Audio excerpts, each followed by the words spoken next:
Hey everyone, thank you for checking out this second video in the Blade campaign.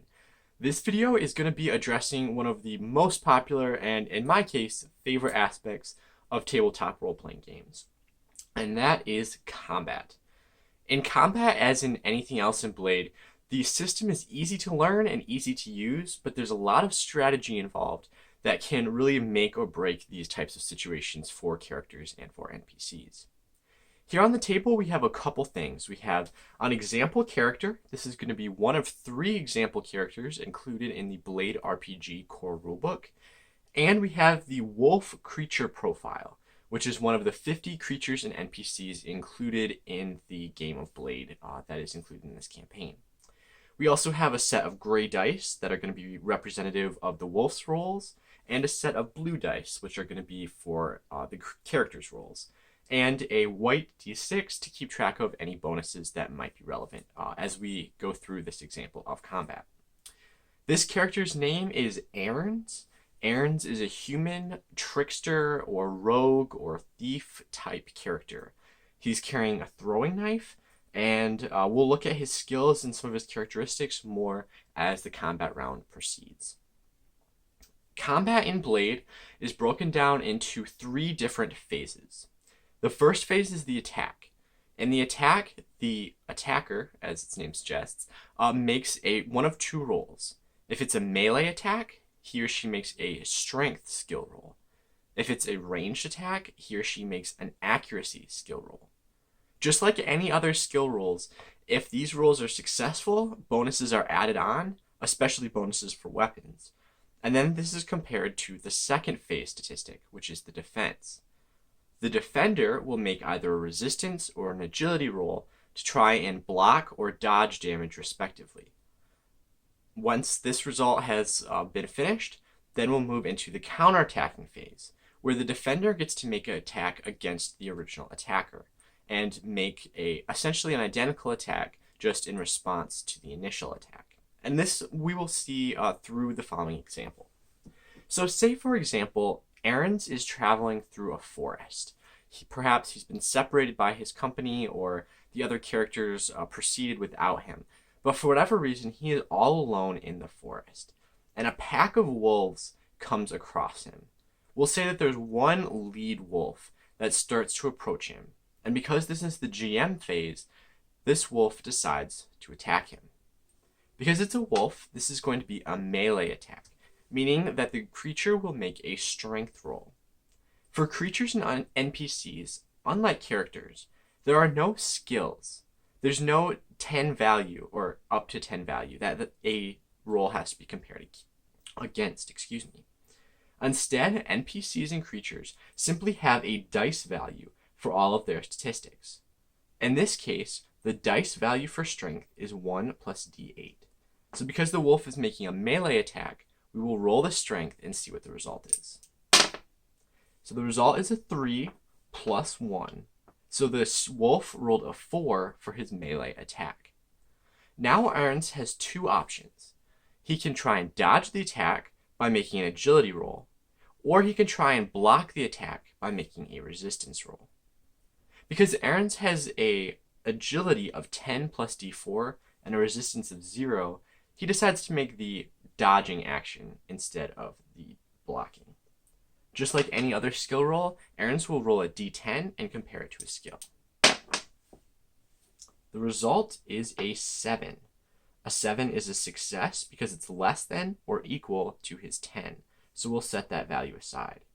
He also has a bonus dice in this skill of plus d4, so we'll add that and roll it to the result. It's a 1. So his total agility for this dodging action is an 8. Now because he's dodging the damage, we're going to set the wolf's initial attack aside for a moment. Right now, the wolf and the character are going to make competitive agility rolls to see whether or not the wolf can redirect his attack to compensate for the character's dodge. And we're going to do this by making the wolf perform an agility roll. The wolf only has d4 agility, so Aarens will probably succeed. Sure enough, he does. The wolf's 1 agility is not enough to compensate for Aarens' 8 agility, and Aarens successfully dodges the attack. This means that the wolf's bite just snaps through thin air, and Aarens is unscathed. He may now perform a counterattack against the wolf. In a counterattack, because it is again a melee attack, he'll perform a strength roll with a d10 and will resolve it from there. His roll is a 4. In strength, Aarens has a skill of, if I can find it, there it is, 7. So his roll is a 4 of 7, meaning it's a success.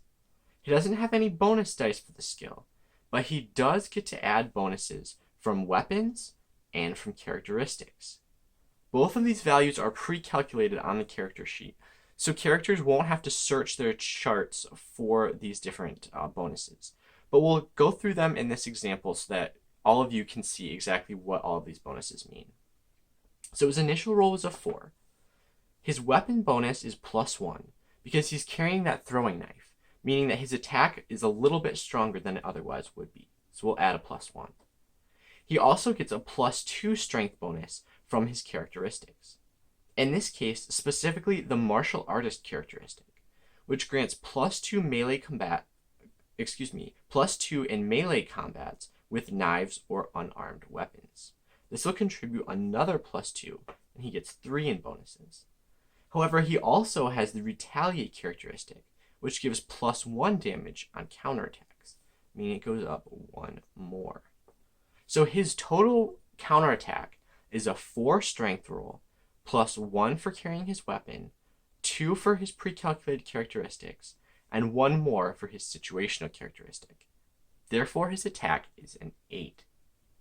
With an 8, as we already saw, the wolf has relatively low agility, so it's probably not going to try and dodge. In this case, the wolf will try and block by thrashing about and trying to knock the weapon out of his hand or curl around him and avoid this particular attack. To do this, the wolf will make a resistance roll. The wolf has a resistance d4. What this means is when the dice is rolled, the result is subtracted from the attacker, and the resulting amount is taken in damage. So the wolf is going to roll its d4 resistance, and it got another 1. Wow, this d4 is not very cooperative. So we're going to take the attack of 8 and subtract the resistance of 1, resulting in 7 damage. We're going to use this d20 as our health counter for the wolf, if I can find the 7 on it. There it is. So the wolf has taken 7 damage of its 10 health. It only has 3 remaining. As we can see, resistance is able to block some damage, but unlike dodging, it will not often, I guess in some cases it can, but it often won't block all of the damage. This leaves characters with an interesting paradigm. Do they want to try and consistently block some of the damage, or do they want to try at times to dodge all of the damage? We're going to see the consequences of that a little bit more as we continue with this example. Now that Aarens has made his counterattack, the GM's phase is almost over. However, this is just the lone wolf that started to approach the character. The rest of the wolf pack is going to start closing around Aarens, moving a near distance towards him. In combat, and in most cases, it's assumed that characters, creatures, and NPCs can move a near distance in any given phase. So the wolf pack has moved a near distance closer, in addition to the wolf that's right adjacent to him. With the GM phase over, the player phase starts. On the player phase, Aarens decides that he is going to retreat. He is going to move away from the wolf. However, in combat, moving away from an opponent means that that opponent must make a competitive movement roll with the character. Similar to dodging, this means that both the person moving away and the opponent will make movement rolls. Whoever is higher succeeds in what they're intending. If the character moving away is higher, they move away unscathed. If the opponent is higher, the opponent gets to make an opportunity attack, and then the attacker moves away. So we're going to see what this looks like by rolling each of these combatants' movement rolls. Aarens has a movement of 7, so he's going to roll a d10. The result is again a 3. This is a success, although a relatively low success. So we'll see what the wolf rolls. The wolf has a movement of 4 plus d8. This results in a 5. So the wolf has a 5 movement compared to Aaron's 3 movement. Because the wolf won this competitive roll, the wolf gets to make a free attack against Aarens. Because Aarens was trying to move away from the character, he cannot dodge this attack, nor can he counterattack. This is again another element of strategy that characters must consider when they get engaged in combat. Will they be able to safely retreat? And we're going to see what that looks like in this attack. So the wolf gets to make a melee attack, which, as you recall, is made with the strength. Strength is 1 plus d8. The result is a 5, plus the one that we saw earlier is 6. So Aarens would, in some cases, be able to block this opportunity attack. But because his resistance is a 0, he essentially has no capability of blocking, and instead simply takes 5 damage. Because, as you recall, you cannot dodge and you cannot counterattack these opportunity attacks. We'll use Aaron's d20 to show this 5 damage. So now the wolf has taken 7 and Aaron's has taken 5. Aaron's then completes his movement action by moving a near distance away from the advancing wolf pack. He now decides that maybe it's better to attack these wolves at a range. He has no ranged weapons, but he does have a throwing knife, which can be thrown for damage, as its name suggests. To do this, he decides that he is going to make a ranged attack. When throwing items in Blade, it's assumed that characters can throw any item as long as it's not too heavy, up to a near distance. Because Aaron's is only a near distance away from the wolf, he automatically succeeds at the throwing part of the action. However, he also has to make an accuracy roll to see if he can really hit the wolf, even though he can throw the knife to the wolf. The result is an 8. Unfortunately, his accuracy is a 7. Because his roll is higher than his accuracy, that means he has failed. The knife has gone spinning off into thin air, and his attack has done no damage. Because Aarens has used his 2 actions, the first to move away and the second to perform a ranged attack, it's now the GM's turn. On the GM phase, he has the lead wolf advance a near distance again towards Aarens, which puts them adjacent once again. Now that they're adjacent, the wolf will use its second of 2 actions to perform a melee attack against Aarens. Using his strength, the wolf rolls a 1 plus 1, which is only a 2. But Aarens decides again to dodge this attack using his agility skill, and rolls a 2 plus his d4 is another 2. He also has an acrobat skill, characteristic, which is plus 1 on successful agility rolls. And this was not applied earlier in the example because his skill was so much higher than the wolf's. But in this situation, it might be relevant.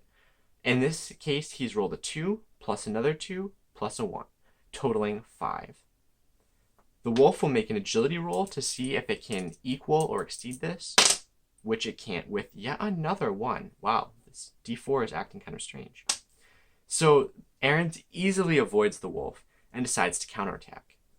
Because he's already thrown his knife, he does not get the plus 1 weapons bonus, but he can still try and attack the wolf with just his fists, using his strength skill, and he'll do just that. He rolls a 7, and his strength skill is a 7, so this is a success. He still gets his plus 2 strength bonus for being in a combat with an unarmed weapon, that is his fists, so he'll get another plus 2 for that, and he gets a plus 1 on his counterattack, giving another bonus. So his total attack is a 7 strength plus 3 bonuses, resulting in a 10. The wolf will actually try and dodge in this situation, because with a d4, there's no way to block enough of the damage to still keep the wolf alive. So it's going to use its agility skill to try and dodge. It rolls a 3. Not bad, and definitely better than the ones that it has been getting. Because the wolf is trying to dodge, Aarens will now make an agility roll as well. He rolls a 7. 7 is a success, and even without the d4, we see that it is enough to outmaneuver this coiling wolf that's trying to avoid his strikes. The strikes land and pound the creature for another 10 damage. This puts the creature's damage at 17, which far exceeds its health and results in a death of the wolf. Now, in this combat example, you might have seen a lot of dodging, and you probably assumed, man, that seems like a really easy way to get out of damage. Why doesn't everybody just dodge? Well, there's a caveat with dodging. Characters and creatures can only dodge if there are less than 3 other creatures, characters, or NPCs within a near distance of them. This means that if the wolf pack had reached Aarens, he would not have been able to dodge, because all of those wolves would have restrained that area to such an extent that there would have been nowhere for him to dodge to. This means that characters such as Aarens that rely exclusively on their agility skill rather than their resistance skill run a tactical risk. They can easily avoid damage by dodging slower creatures or more cumbersome creatures. But if they're outmaneuvered by those creatures, such as a wolf pack, then they leave themselves vulnerable. Other characters, such as berserkers, warriors, or one of the dwarf characters that comes with this manual, instead prefer to rely on the resistance skill, which often does not block or avoid, as much of the damage as dodging does, but it's more reliable in being able to soak up some of the damage and perhaps keep the character longer in one of those big battles where it would be, say, a wolf pack against a lone character. These are the kind of nuanced strategies that characters have to think about when they're in battle. As you saw in this example, the system itself is relatively simple. It ultimately boils down to a set of d10 rolls by the characters and a set of various dice rolls by the GM. But the actual combat is far more significant to that. Characters must balance their agility and their resistance skills in order to handle the damage that comes at them. They also have to balance their accuracy and their strength skills as they try and get into the close face-to-face fighting while using the safer far-range attacks alternative. All of these ideas, thrown in with the pack mentality of wolves or other maneuvering creatures, makes combat a fast-paced, dangerous situation in Blade. Having other character members around even makes combat more exciting, as players try and cover for one another and use their unique sets of characteristics, abilities, and skill levels to compensate in different aspects of the battlefield. I hope that this example was helpful for you in understanding what combat looks like and how quick and easy it can be. If there was anything that you saw here that was confusing or that you didn't quite understand, please let me know in a comment down below or send me a message. I'd love to talk with you about it and resolve any questions that you might have. In the meantime, happy gaming!